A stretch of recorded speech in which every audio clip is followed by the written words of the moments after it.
Thank you very much, Devanshi, for a wonderful introduction of Professor Yunus and everybody else on the panel and all the audience from all over the world. Really delighted to see you in so many numbers. And thank you so much for finding time this afternoon. Actually, our relationship with Professor Yunus goes back almost 12, 15 years now. And thanks to Hans and others, we have done a lot of work together. It's been a wonderful time so far. And,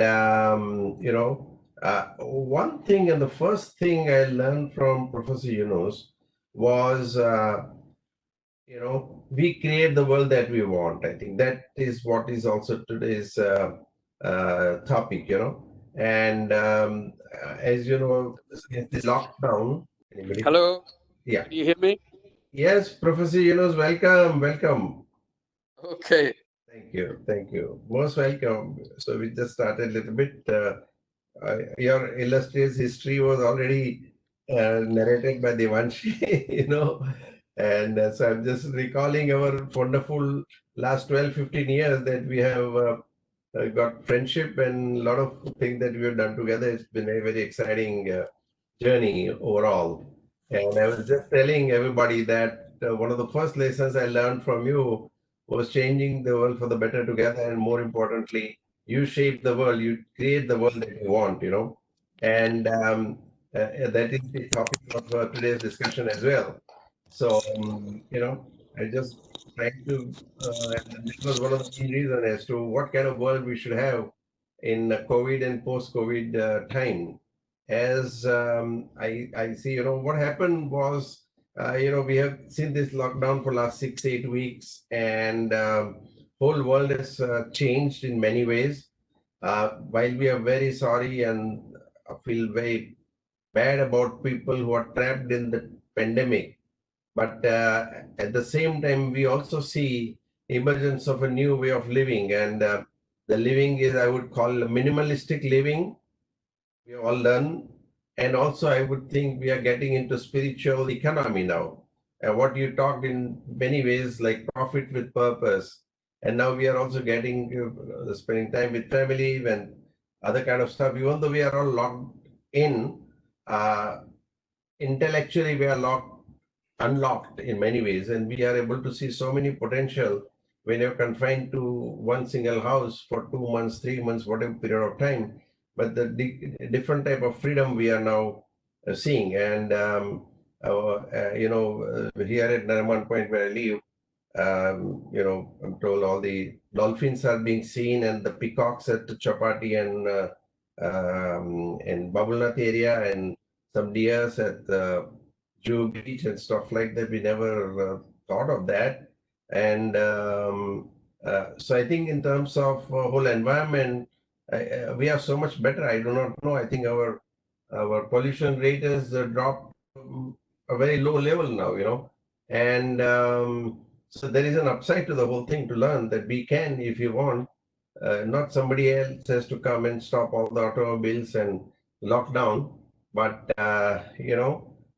we have, if we want, we can voluntarily also have containment of our needs and desires and stuff like that, and at the same time live minimalistic life but with family and happy and all those kind of things.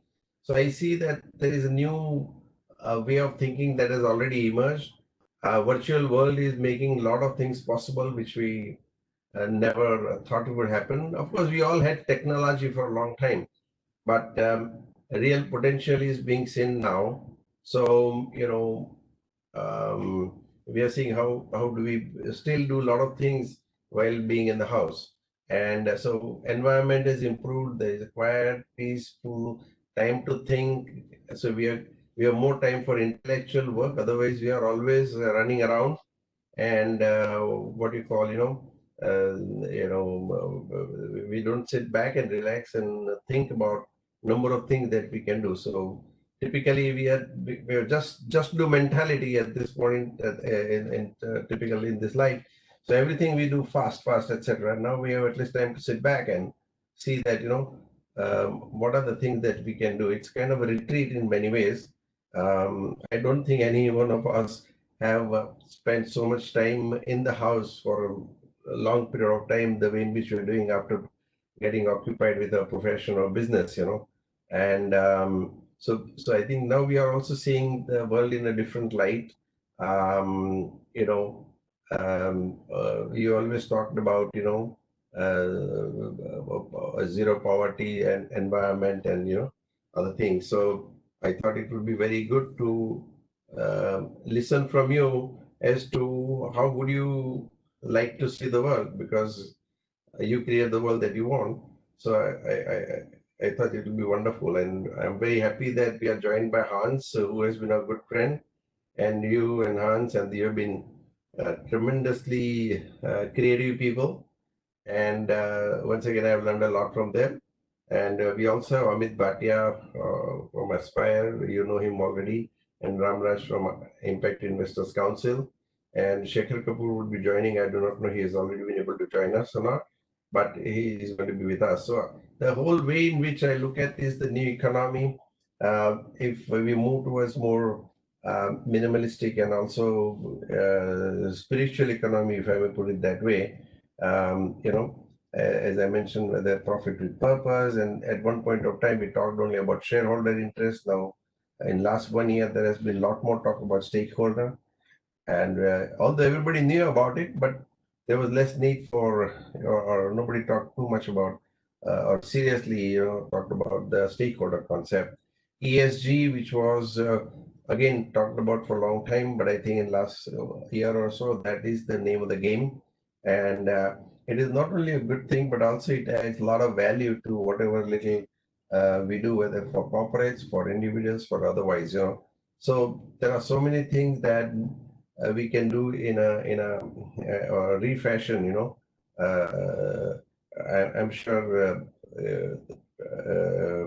there are very interesting things that are in front of us, including I sometimes feel that a lot of infrastructure we are creating, and at the cost of environment. Do we have to revisit those situations? And in light of the new social distancing, whether you need public transport or you need private transport and stuff like that. But I think in every single area, there is an opportunity to rethink, redo, and reinvent ourselves. So with those words, may I ask Hans to say a few words for 5-10 minutes, and then of course we are all eager to hear Professor Yunus and Amit and and of course Shekhar. I hope I hear already. So and then question answers will take. So thank you so much. Over to you, Hans. Thank you, Nishith. Namaste to all the friends in India. Hello, Professor Yunus. Hi, hello there. So it's a great pleasure, Nishith, to have this friendship, and this is maybe on the current situation one of the highest value. I always tell, being an entrepreneur, making entrepreneurship, the aim is not to make a business. The aim is to create friendship and relationship. And when we see now the work of Professor Yunus in the Honoric Europe and his value in Europe, I can tell then the banker to the poor. And if you see and read the banker to the poor from the 90s, and you read the chapter by chapter, what Professor Yunus trying to tell us as a young professor in Bangladesh on the highest pressing need, it was always building up a high social conscience-driven free market. So that's why we say now it's of course all the inspiration of what gentlemen like Professor Yunus can share with us. And believe me, every political leader in Germany, from Merkel to Schäuble to Mr. Söder to von der Leyen, are listening at the moment to the banker to the poor, and to a fantastic inspiration about having the social conscience-driven new reality.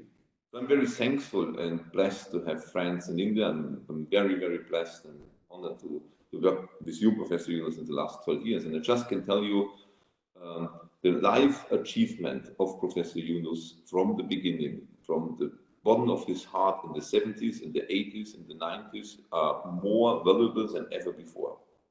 seeing our actual situation, we have to be conscious that the world was in a mess before the pandemic touched us. And we should now use every single moment to see, to don't go back and to don't go backwards and make a step back. We call it keinen Schritt zurück in Germany. So we should go forwards on the way to have a higher social conscience, a more common sense. Our economic system is running in the wrong system.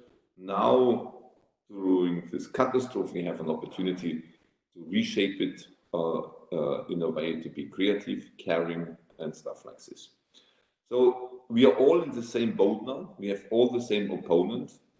Doesn't matter you call to Argentina or to Canada or to New Zealand or to India, China, doesn't matter. We're sitting in the same boat. And in this way, I'm joining now also to listen to Professor Yunus, because I do this now since 12 years.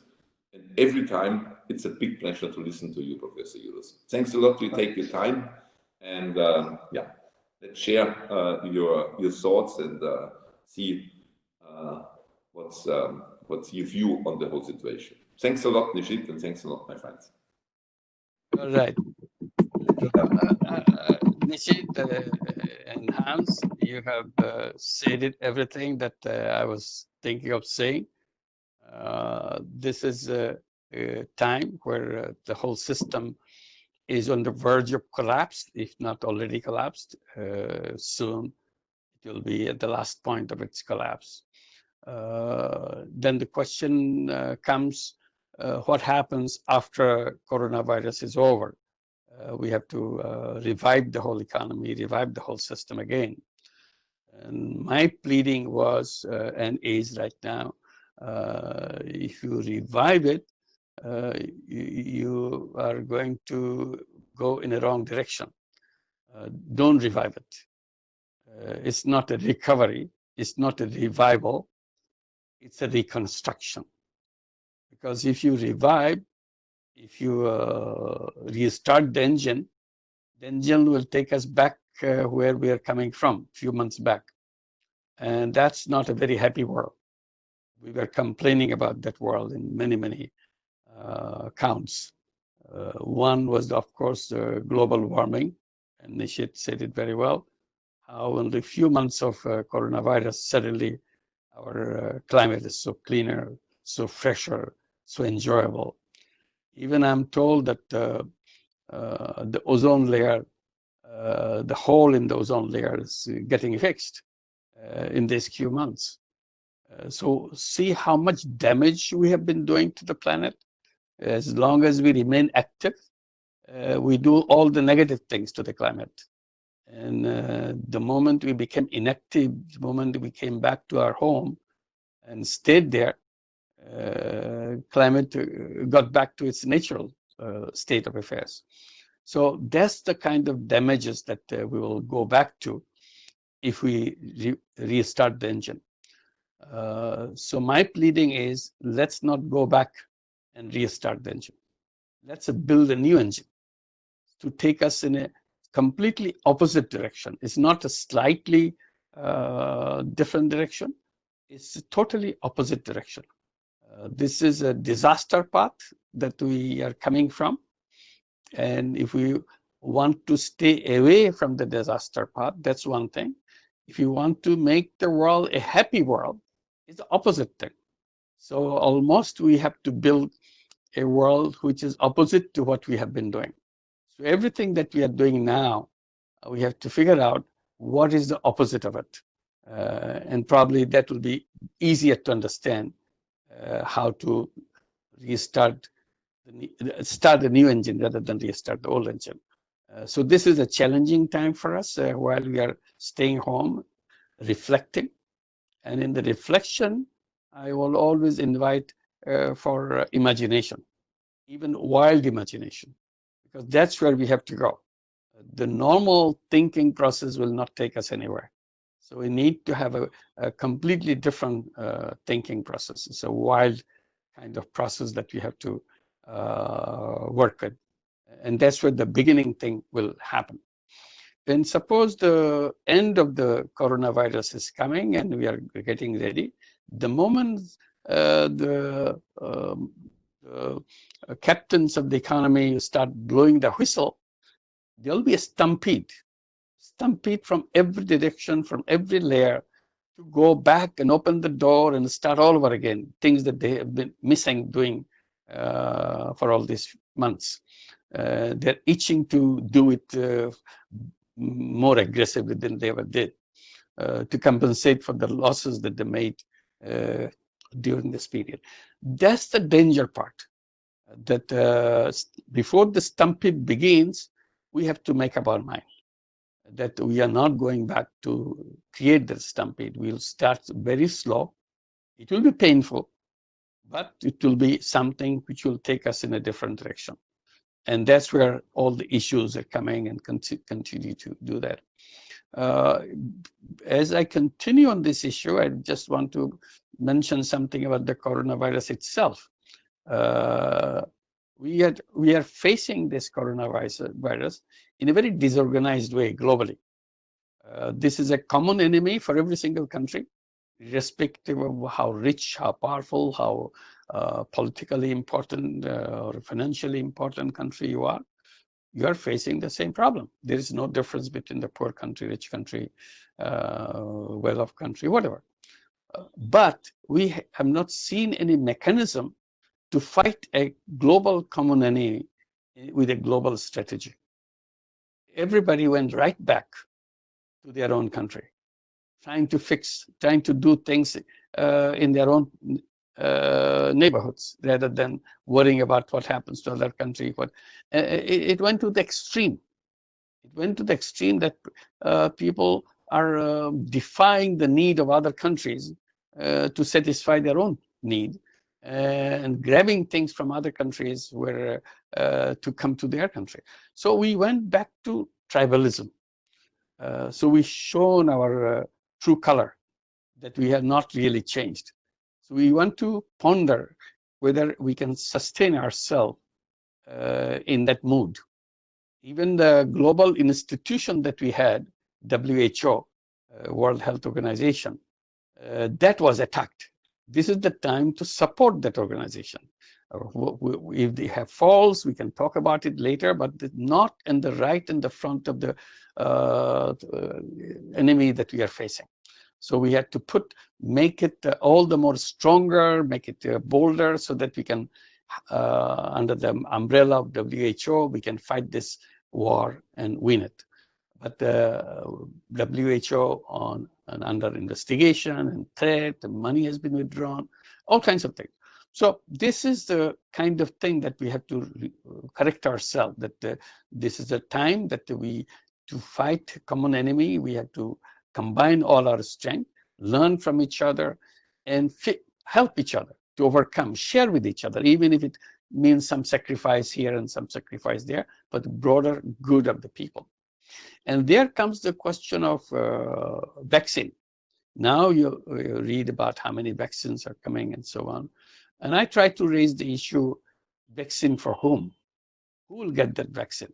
And I'm told repeatedly, big companies, big 5 companies control the production and distribution of vaccines like corona vaccine. In the past, that's what happened. It still happens that way. And they decide where they want to sell, at what price they want to sell. Lots of money has been donated in the research and development of it. But the moment it comes to the production and distribution, the global 5 companies become the only source. And I see patent rights somehow gets into their hand. And I'm raising this issue that shouldn't we be raising, making it very clear right now. We're in the darkest days of our pandemic. That vaccine, whoever brings it up, vaccine should be a common good for the whole world. It's a global common good. There shouldn't be a particular leveling to it. This belongs to such and such. It doesn't belong to anybody. It belongs to everybody. That's a common good.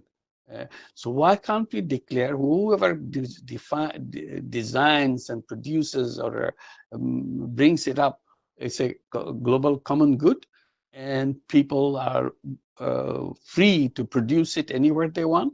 It's an open source product. There is no patent to it. Nobody owns it to decide who should get it and who shouldn't get it. The moment you say who gets it, who doesn't get it, that means only lucky ones will get it. We need 8 billion of those vaccines, not just a few. So if you leave it to the 5 companies, they will make lots of windfall gains. And at the same time, there'll be a lot of fake vaccines floating around because people are so desperate to do that. Before that can happen, so why can't we make the decision right now to make that happen? So this is one part of the coronavirus related emergency decision that we have to take. Another one about moving to a new direction. And we have to go item by item, and I should mention quickly the items that I have in mind. One is the conceptual framework. Most of our problems emanated from our conceptual framework.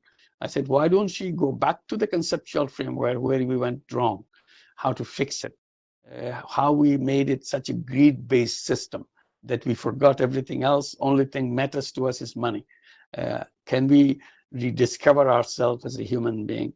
Can we put the social consciousness at the center stage of our thinking so that when we build the new engine, it will be based on social consciousness, it will be based on environmental consciousness, and nothing will enter into the programming of this engine, which is not tested by social consciousness and environmental consciousness. And we have to decide on those conceptual things, whether, for example, fossil fuel should be back in the system. And my quick answer is no. If you do that, then we're finished. We are back again, back to the old game. So we make a decision that it may put us a little bit backwards in the old thinking, that our economy will not be as strong without the fossil fuel. We'll tolerate it because we are building a new one. Initially, it will be hard life. It will not be easy life. So we will have to skip the entire idea of fossil fuel, the entire idea of plastics, entire idea of coal-based things and so on, oil-based things and so on. So these are basic decisions. Should they come with us, or we have a door which lock them up? This doesn't come. That's the kind of drastic decisions we have to make. Otherwise, I was okay for the time being. They will be there, but we'll make sure we'll never make sure. They're so strong, they're so powerful, they will overwhelm us.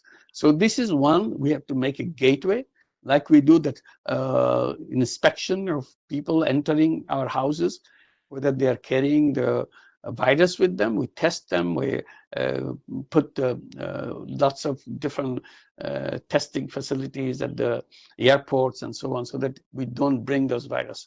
Now, when we are coming out of this coronavirus pandemic, we have to put all those testing to every single economic action that we have, every single institutions that we have, whether we're carrying the virus of the old world into the new world. Because if you carry the virus, and it will be doomed, again, finished. So we have to be very careful. It's not an easy job, but we have to make sure that we make decisions, harsh decisions on top of it. So this is one. The second one I would like to mention, which will be very tough with, is the financial institution. They are the root of all the terrible things that we have done and made the world unlivable for human beings. With the climate change, with the wealth concentration, and with all the unemployment through artificial intelligence. So we have to now put the gates, whether we are bringing back the seeds of all those trouble, the seeds of trouble of wealth concentration, and the trouble overwhelmingly belongs to the financial institutions. So this is the time to redesign a whole new financial institution, which will be available to every single person, not the lucky ones. Every single person will have all the services, financial services, in a way their life, they can change themselves. And we have examples of microcredit and so on. At the same time, we bring the concept of social business. This is a new kind of business where you don't want to be greedy at all. It's a zero profit company. We don't want to take personal profit. Company makes profit, but then nobody takes any profit, zero personal profit. And suddenly you can see how things can start changing. The financial institutions, most of the financial institutions will be designed and operating as a social business financial institutions. We'll have social business investment funds, we'll have social business venture capital fund, you will have social business insurance companies, all kinds of banking facilities, so that nobody is denied. It's done to facilitate your life, not to make money for some shareholder somewhere else. So this is the kind of thing we have to make absolutely sure, design it, and there we need the legal assistance. And that's where, Nishith, your role becomes very important, because the law doesn't allow all these things to happen. Because law says, no, you can't do this. You have to take collateral, you have to do this, you have to do that. So we have to go back and redesign the legal framework. The law, again, is the one which just pushes us to become something that we became. And we have to design a new framework of laws, new design of laws, so that we can become what we want to be. We don't have to go back to the old way of forming ourselves. A law is a kind of a mold. You put everybody in that mold, they become the same old person, same old institution. So we have to have a massive task of reformulation of the laws to make sure in these cases of financial institutions, we can do that. And same thing, third one is the education. Education is giving young people the ideas of the future. And if you pass on the old thinking to the new generation, world will be an old, whole world will be an old world again. So we need to give these young people new seeds of new thinking. So education system has to redesign itself. It's not a job-based education system. It's an entrepreneurship developing education system, self-discovery education system, discovering yourself, not getting ready to submit yourself for the work for working for companies and things like that. So these are the things, basic things that we have to make sure we understand what we want to do and prepare for that. Otherwise, we'll be talking a lot, and at the same time, when the whistle blows, we'll go back to the same old world and face the same old disaster. Thank you. I'll stop here and open up the subject, or if you want to discuss further, we'll go through it. No, we have some other guests also on this session. So maybe you made a very interesting and provocative talk. I think it's good material for discussion and debate, and that actually sharpens our thinking and actually the way in which we have been doing things so far. So, but before I speak and we go ahead, may I request Amit Bhatia, whom you know already, now he is leading Aspire. Amit, you could talk a bit, and then Ramraj from Impact Investors Council, and then we have our dear friend Shekhar Kapur. He's joined in audio because of the weak connection. He's not able to join on video, but he'll be talking. So may I request Amit say a few words? Sure, Nishith. You can hear me? Yeah. We can hear you. Hello. Thank you, Professor Yunus, for your comments. Hi, thank you. I was going to put a little thesis before everyone that what you just proposed, that we should not move to revival but to reconstruction, that in many ways reconstruction has almost become inevitable. And I'm going to give you another spin, saying how you have a very historic hand in making sure this reconstruction is almost inevitable. And let me, take this whole group a little bit back in time. If we were to go back 200-300 years and try and look 100 years forward in thinking about this new world we want to create, right from the time 17th century when, Thomas Hobbes created the Leviathan for us, or in 18th century, Adam Smith's invisible hand, or theory of moral sentiments, or the social contract, to now, really, we have really lived one system, or capitalism 1.0 thus far.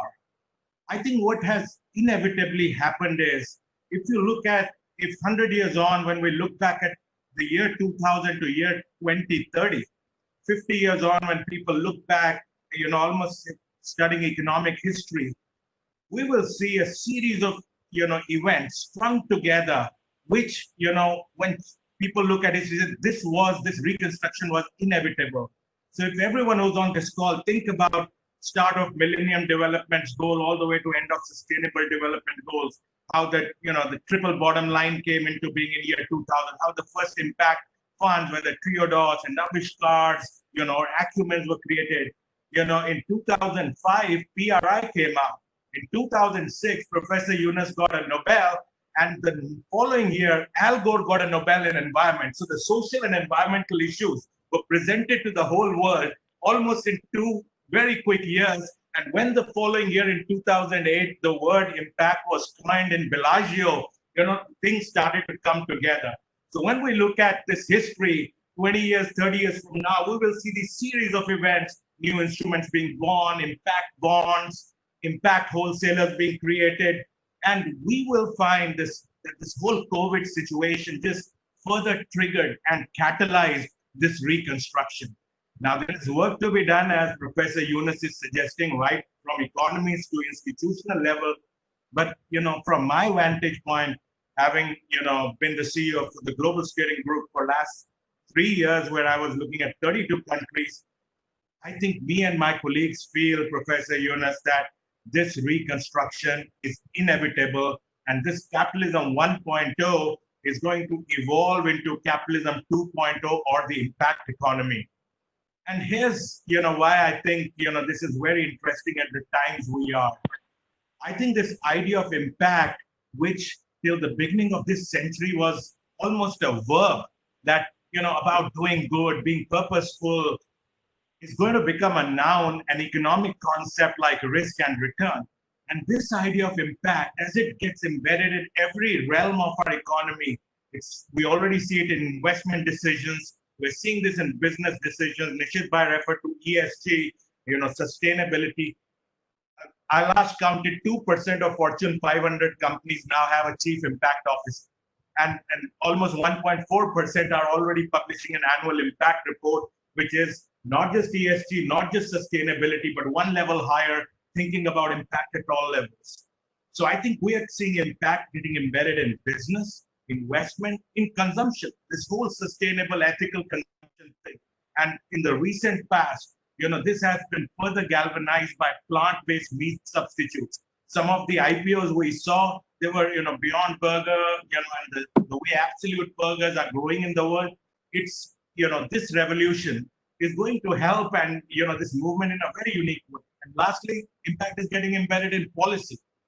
So if I had a dashboard, Professor Yunus, looking at business, investment, policy, consumption, I'm looking this needle in this last 20 years move.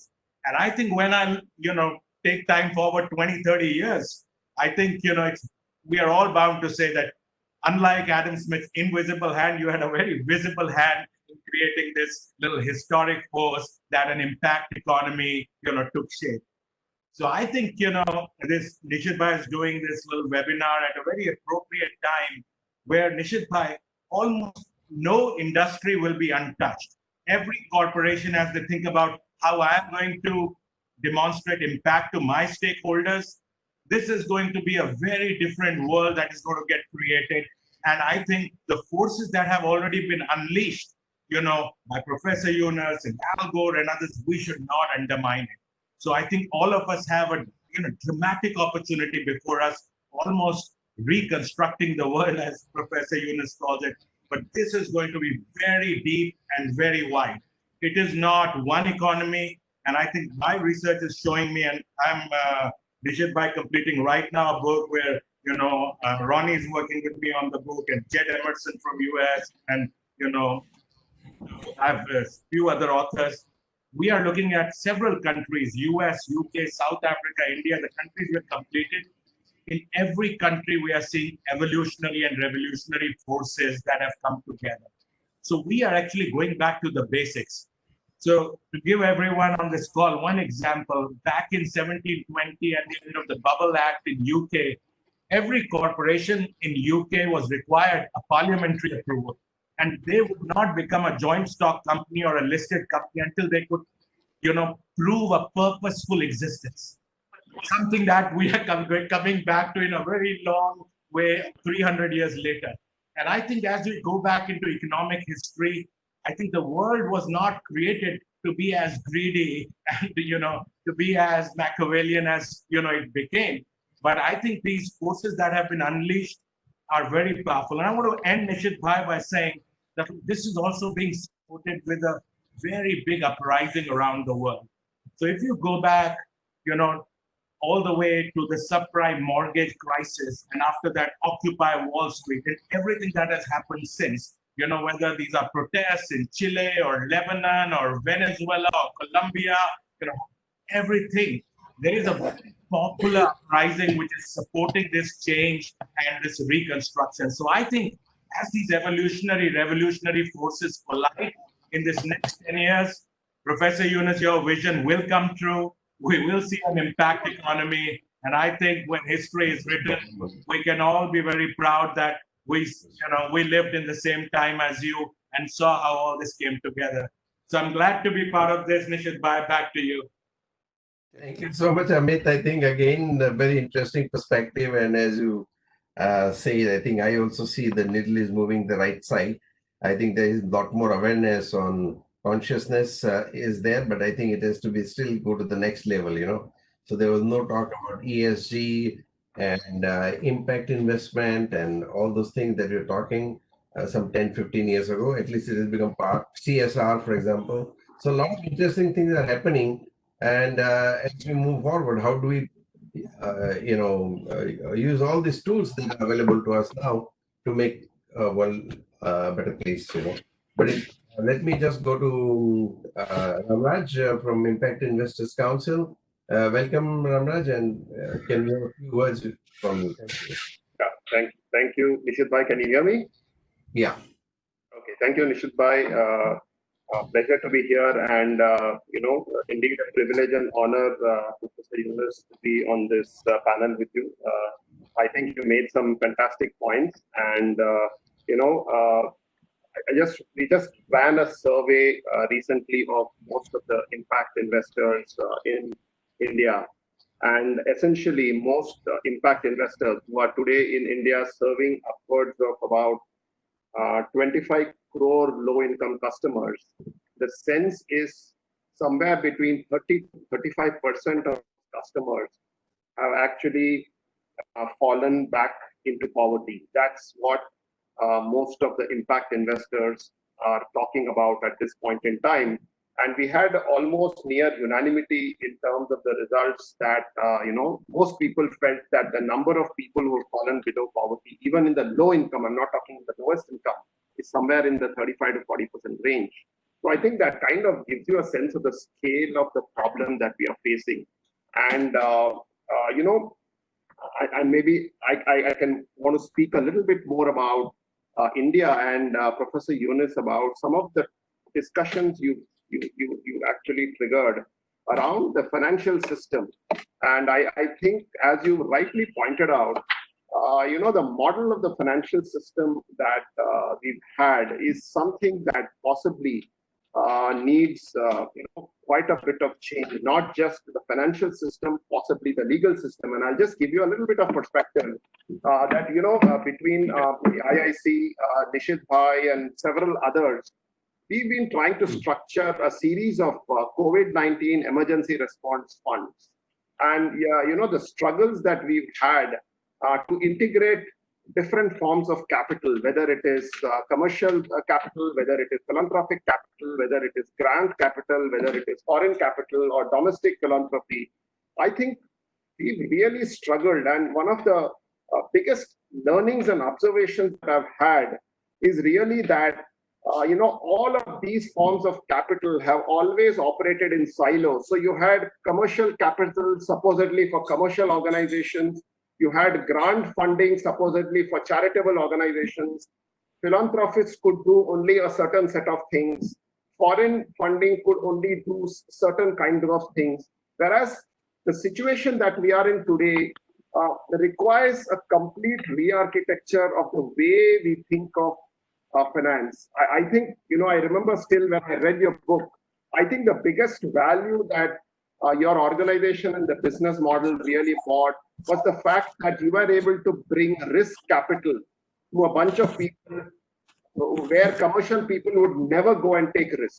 And today, in my view, sir, the biggest challenge that we all face as this world is the lack of risk capital from commercial lenders to help and support a lot of these lower income people to come back up. There is enough liquidity in the system across the world, whether you look at India, whether you look at US, there's so much of liquidity, but there is not too much of risk capital which is available. And the philanthropists are stuck because they typically do philanthropic kind of investing. What we really need, sir, is something, in my view, in my humble opinion, a structure which really allows a complete continuum between philanthropic, grant capital, as well as commercial capital to all come together to be able to create a structure where there is a bunch of people who want to take risks, there's a bunch of people who have the liquidity.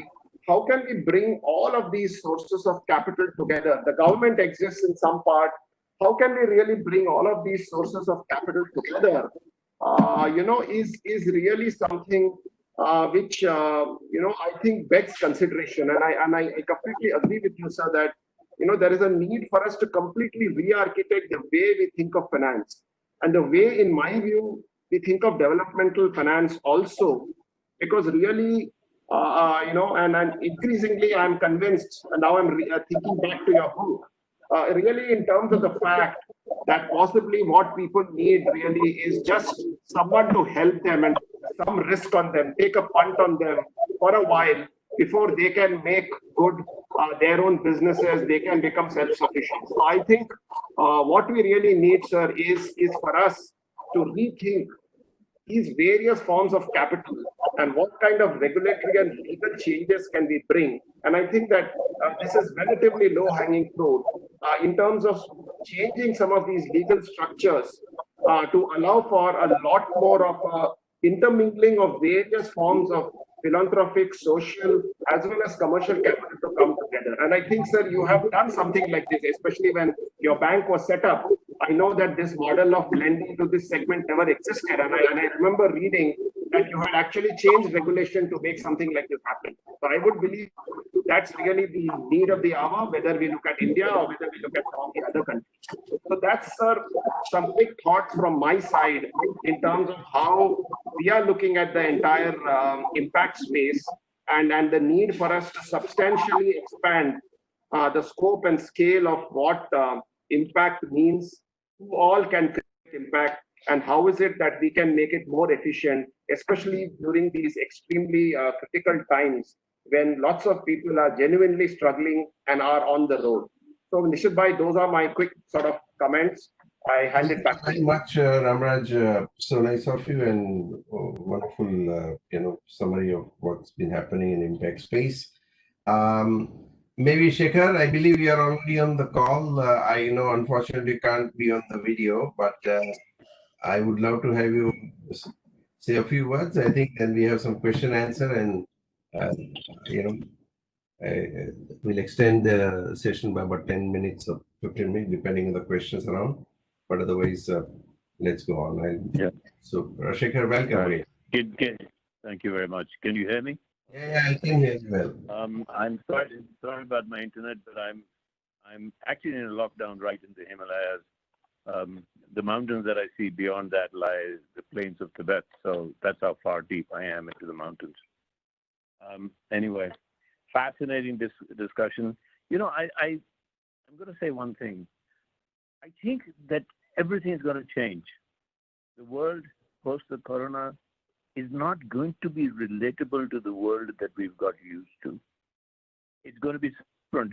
That there's nothing in comparison. There's nothing in comparison that we can you hear me? Hello? Yeah, we can hear you. Yeah. Okay. There's nothing in comparison to go by. It's like a child growing up and outside and doesn't quite understand the world. We have to reassess not only the world, we have to reassess ourselves.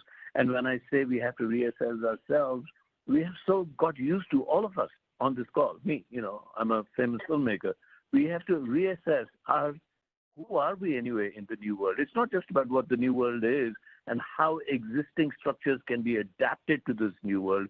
I think each one of us will have to say, what is my relevance in the new world? Because the new world has nothing to do with who I was in the previous world. And not till we go into this personal ideas of who we are till we can start to imagine. I imagine, actually, that one of the things that's going to happen post-corona is that there's going to be a huge battle between existing structures that have found that there's such huge holes in the existing structures that if they don't patch up those holes, they're going to crumble.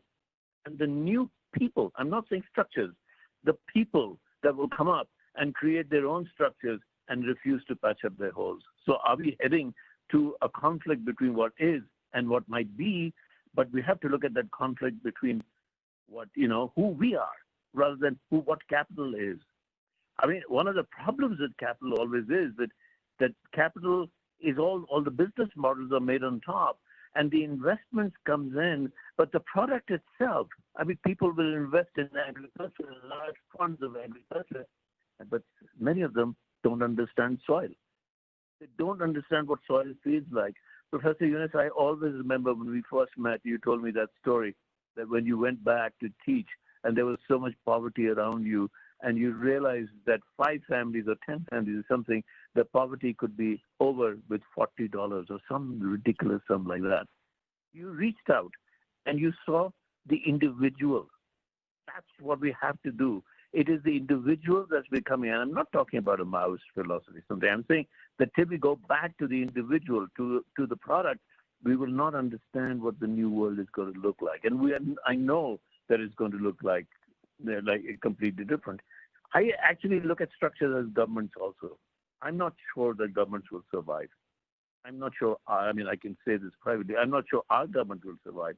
So when you say we have to change legal structures, what we will find is that the legal structures will be overturned because with the legal structures that we have right now, it's not possible to govern.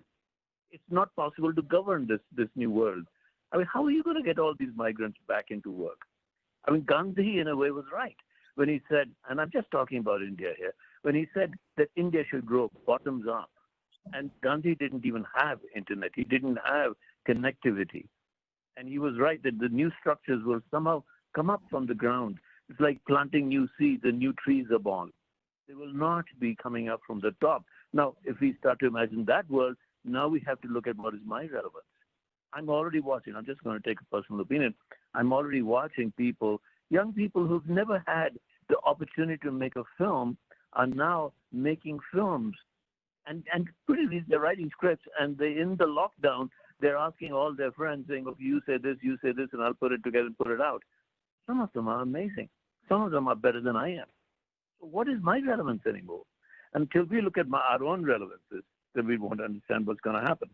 Okay, this is a really personal point of view, and I'm really wondering what's going to happen. But I think that I learn a lot from your first experience. Professor Yunus, that first was such a hands-on experience that if I take out this money from my pocket, I can change the lives of 5 people.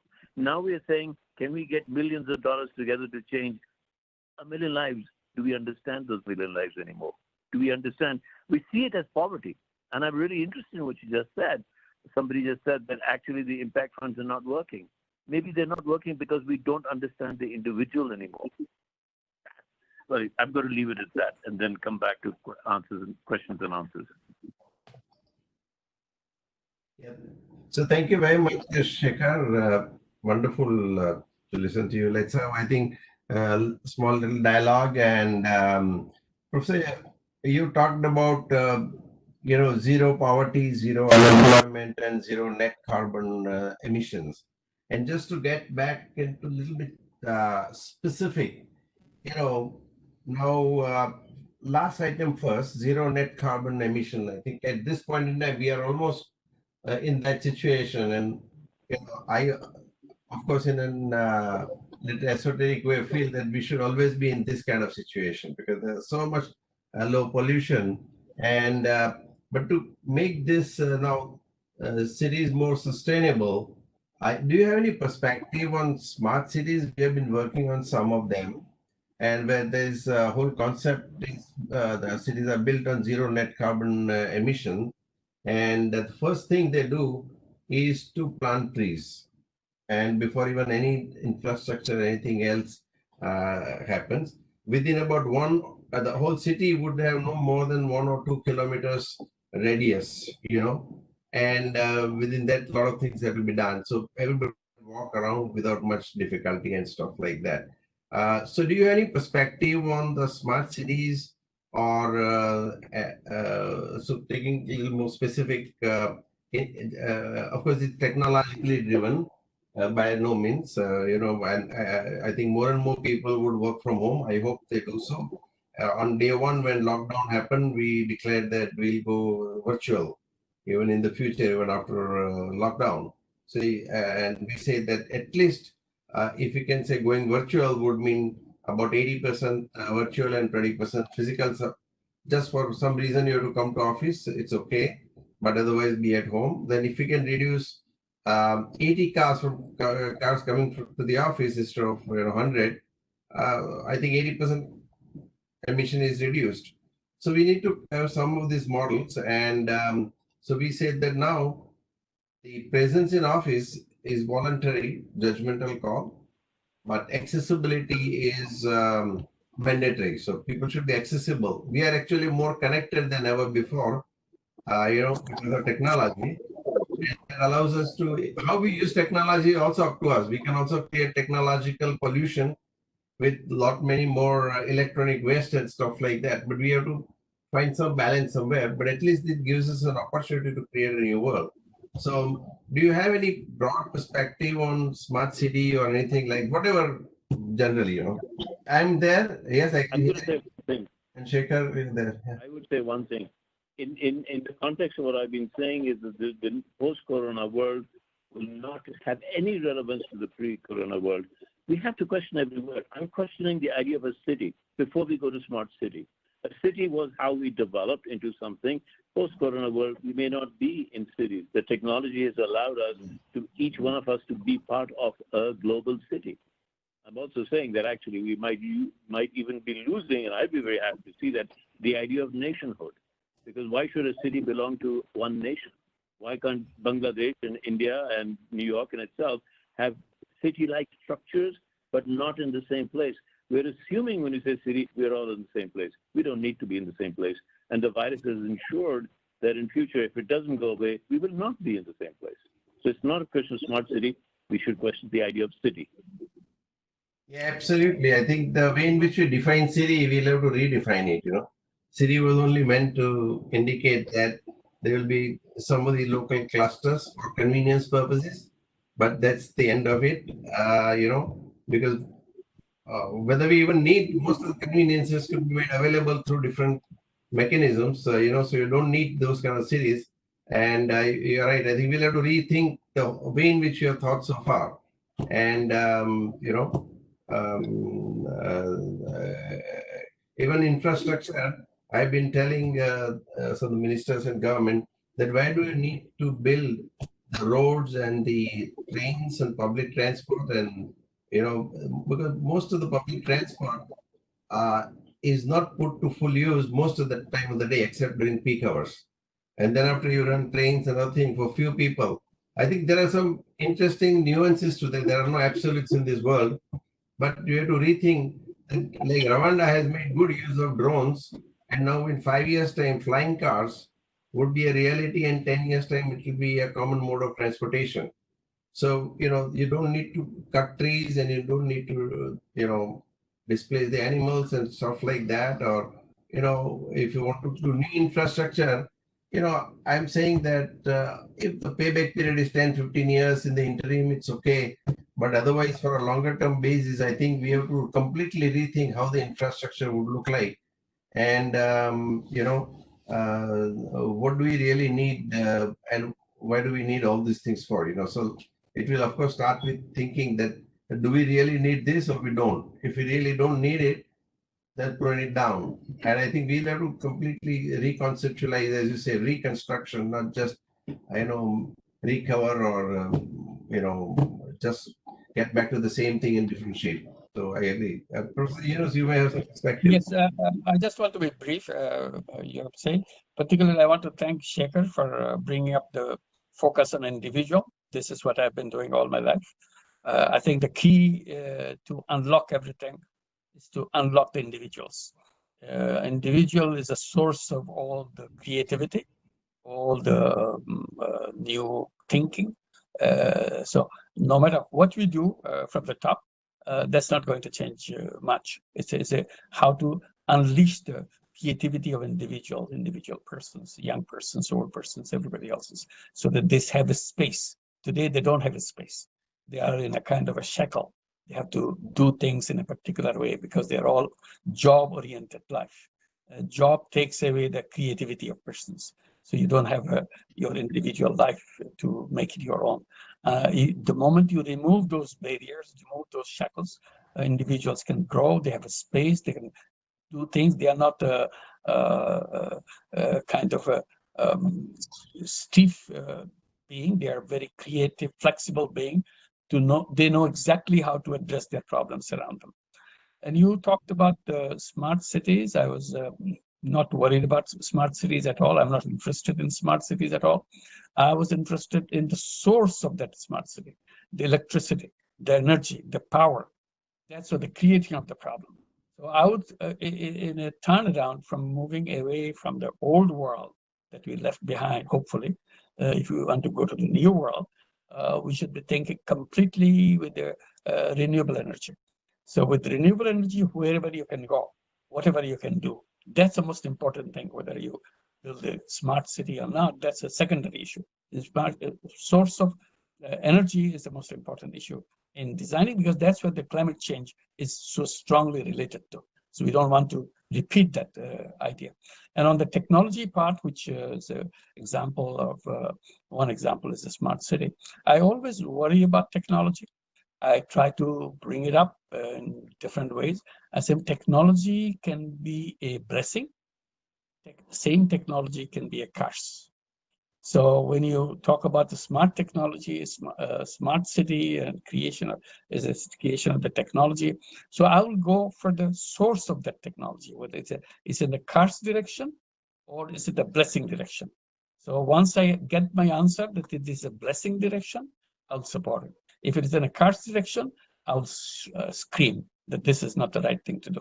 So just by giving a headline to a particular issue, it's not what solves the problem. It's the inner meaning of that, what direction we are taking, what way we are moving into. And a smart city will be needing a lot of artificial intelligence, lots of things which will be done with the Internet of Things and all this stuff. What does it mean? Does it ultimately grow into a blessing for all of us, or it grows into a curse for us? That's what the testing point for me will be. So I'll stop here. Yeah, absolutely. I think what you said, about reconstruction. Yeah. So first thing is that we don't want to go back to the old city kind of that we see. So in the new smart cities, we have to use the solar energy or the non-polluting, no electronic waste, or even if there is, how do you deal with that? If you don't think that that's not a smart city, you create new hardware city, but not a smart. We are not smart in doing that because we are ultimately damaging everybody around. And I fully agree with you on that. So we have to create smart cities. So, and I said there are two aspects. One is the hardware side of the city, and second is so when we say city is at least community somewhere along the line coming together. It may be living one way or the other, but but how do you even govern the smart city? Because one of the other downside is going to be that there will be so much data collected in the smart city, which can be used for good. Sometimes it can be used for bad. You don't know. But idea is that data collection, the governance is also going to be new ways of governance. We'll have to find. Shekhar, you spoke about the nation-state theory, and again we both believe in what you call we don't believe in the theory of state, and we work towards the global, working together. All these immigration and artificial boundaries we have drawn somewhere on the line. We are animals, and animals know no boundaries. So we have to be able to move around and freely. And Professor Yunus also mentioned about it, that we create our own silos. So pandemic doesn't know any geographical border. So human being, why should they be looking at? And I think we'll have to look at new things. Tonight at 9 o'clock, of course, we are discussing, reinventing democracy. The way in which the whole democratic framework is working has been there for 1100 years. 930, Iceland came up with this parliamentary system. And before that, for about 1,000 years, it was Athenian style. And then, so it's almost long time now. Time has come to reinvent the way in which we govern ourselves also. Entire thing you talked about, Shekhar, you talked a little bit about that. So, Professor Yunus, tonight actually we have this whole discussion on reinventing democracy and the way in which we are governing ourselves. I don't take too much time at this point in time.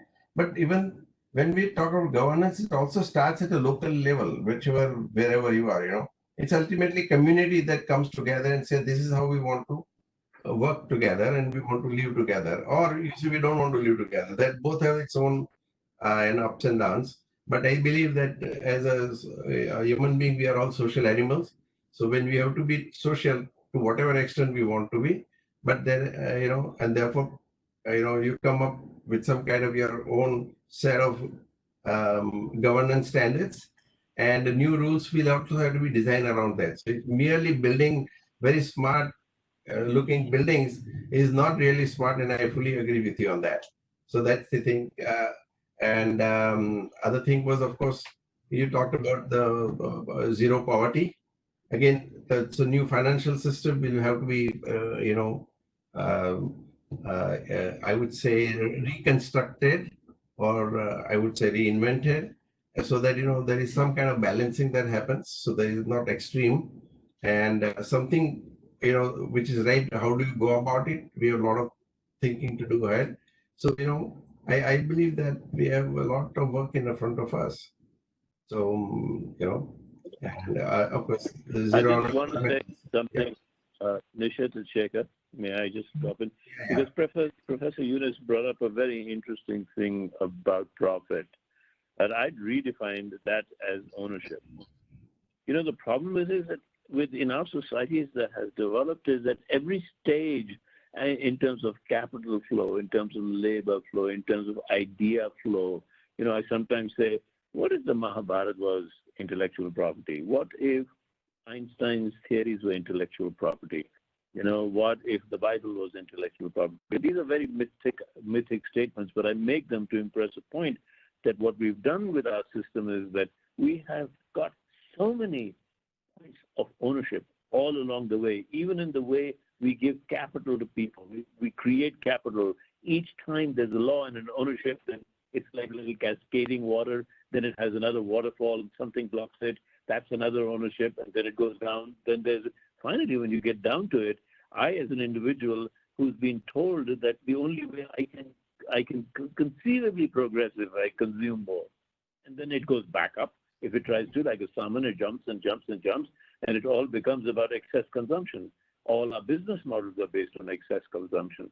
If consumption stops, I was amazed. In 2008, I heard Obama say, oh my God, the problem is that we are ruining the earth because we're taking too much out of the earth. And the very thing, next one, he says, people, you stop buying, please buy, otherwise, we collapse into depressions. It's something very fundamental. I take a lot of my understanding from rainforests. What we see over a rainforest is nothing. When we go under the soil, we realize every tree is connected to the microbiome of the soil, through its roots. Every root is connected. And when I look down, I understand how nature really works. And then when I look at us individuals, we have that ability to be one with nature and really work with nature. What comes in between is our sense of ownership. That's what we have to decide. Who owns what? That's it. I just take that point from you, Professor Yunus. Thank you. I think just to intervene here for a minute, I think you rightly say, but the whole concept of ownership also needs to be redefined. Ownership should be considered as a responsibility to take care of an asset in a manner that does not conflict but works in harmony with other people's interests as well. I think that would be the simple on the spot definition that I would put it, that ownership is more about responsibility, taking care of an asset in a way that that is not in conflict with other people's interests as well. So I think those kind of things we'll have to redefine and for us work a new system. Sorry for my interruption, Professor Yunus. Yes, I stole some moments. Thank you. No, it's okay. It's ownership can be brought in a much bigger scale. As a profit and ownership, that's what I was arguing about. If I can own something without having any intention of making profit out of it, I own it to take the responsibility, make it work for the goals that I have in mind, not taking profit out of it. So it's a zero profit ownership can be. That's what the social business is all about. In social business, the profit is not an issue because we keep it at zero level, but the entire ownership is devoted to solving problems of the other people. And that's what I said, making other people happy is the super happiness. So we look for the super happiness rather than a limited happiness or questionable happiness of using for personal use, profit use for personal use. So that's how we try to vision the world that need to be encouraged. The space has to be created. We're not imposing this on everybody. We're saying that a space has to be created because that concept doesn't exist. People think ownership means that I have to make profit. Profit is related to ownership. That I'm kind of separating it out, saying no, it's not possible. It's not necessary to have that one-to-one relationship between the two. Can we stop? Can I stop? We are actually. Yeah. I think we'll be closing now. I think some of the questions which have been raised already have been covered in our discussion. Automatically, we covered that, and we saw that. So I would not go too much, but I think Purushottam Kumar has said that is it hunger to the life or hunger for life, and so these are all the new philosophical things that we have to really think for and see how can we make a world a better place together. And thank you so much for coming for so much of time today from a busy schedule.